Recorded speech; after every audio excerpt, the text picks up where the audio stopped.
Pemirsa, setelah mengamati perdagangan saham di Bursa Efek Indonesia, kita akan menuju Jakarta Futures Exchange untuk mencermati perdagangan komoditas.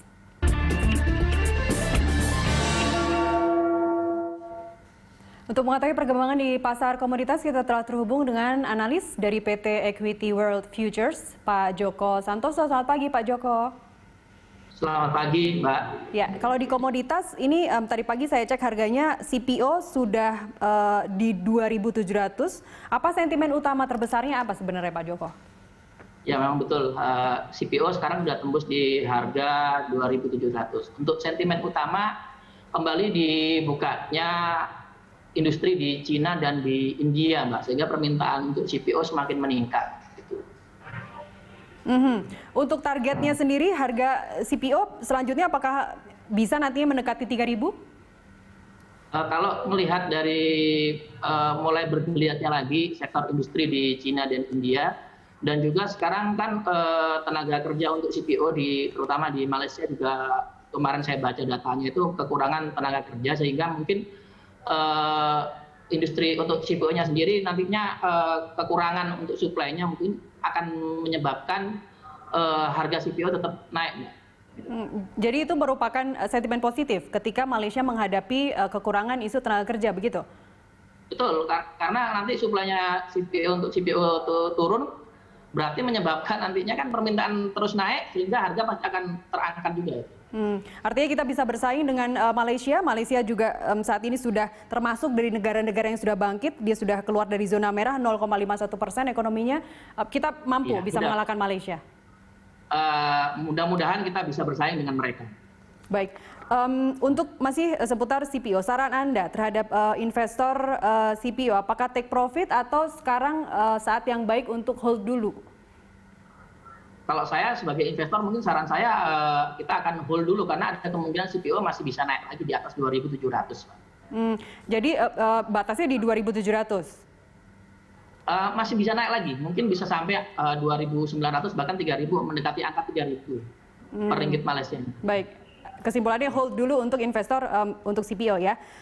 Sekarang untuk emas, Pak Joko, sudah tembus di level 1.800, harga emas juga bergeraknya sudah terbatas. Seperti apa prediksi Anda untuk pergerakannya hari ini? Hari ini kan untuk opening harga emas sendiri dibuka naik.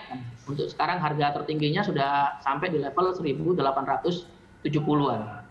1.870-an. Apakah juga nantinya akan targetnya berapa? Akan melewati 1.920 tahun ini bisa? Ya, kalau memang melihat pergerakan harga emas berapa hari terakhir kan memang harga emas itu cenderungannya untuk naik sangat kuat sekali. Cuma ya kita harus hati-hati dengan aksi profit taking para investor. Itu yang menyebabkan nanti fluktuasi. Menurut saya sih kalau dalam waktu dekat ini masih belum bisa sampai tembus 1.920. Mungkin untuk kedepannya kalau kondisi ekonomi belum membaik, ya mungkin bisa aja, Mbak.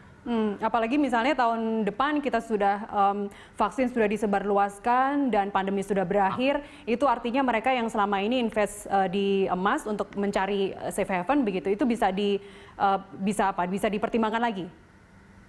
Iya, untuk kalau memang sudah hasil dari uji coba vaksin COVID-19 ini nantinya berhasil, kemungkinan ya pasti harga safe haven untuk emas akan berkurang, permintaan untuk safe haven emas. Baik. Anda menyarankan akan koreksi nantinya. Baik, Anda jadi menyarankan untuk saat ini investor profit taking atau justru akumulasi, Pak? Kalau saya pribadi menyarankan untuk profit taking. Untuk profit taking, baik. Ya. Selain emas, juga all-in komoditas apalagi yang bisa dicermati oleh investor untuk saat ini? Kalau melihat dari volume perdagangan di Jakarta Futures Exchange, selain emas dan all-in itu kopi Arabica ya, itu pergerakannya cukup bagus. Kemungkinan ya itu yang bisa dicermati untuk investor. Volume transaksinya cukup besar. Ya. Oke, selain kopi, Pak? Selain kopi mungkin kakao. Kopi, kakao, oke. Baik. Dua komoditas itu yang kira-kira mungkin bisa untuk para investor untuk melakukan beli di komoditas itu. Baik, Bank Indonesia dan pemerintah memprediksi ekonomi akan minus di kuartal 2. Apakah akan berdampak pada harga komoditas secara umum? Ya memang prediksi Bank Indonesia untuk kuartal 2 ekonomi akan minus antara level 3 sampai 5% tertingginya. Pasti akan berdampak juga buat komoditas, karena nilai ekspor kita pasti juga akan menurun juga. Baik, baik.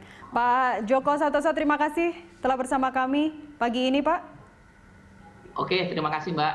Selamat pagi. Demikian tadi Djoko Santoso, analis dari PT Equity World Futures Indonesia.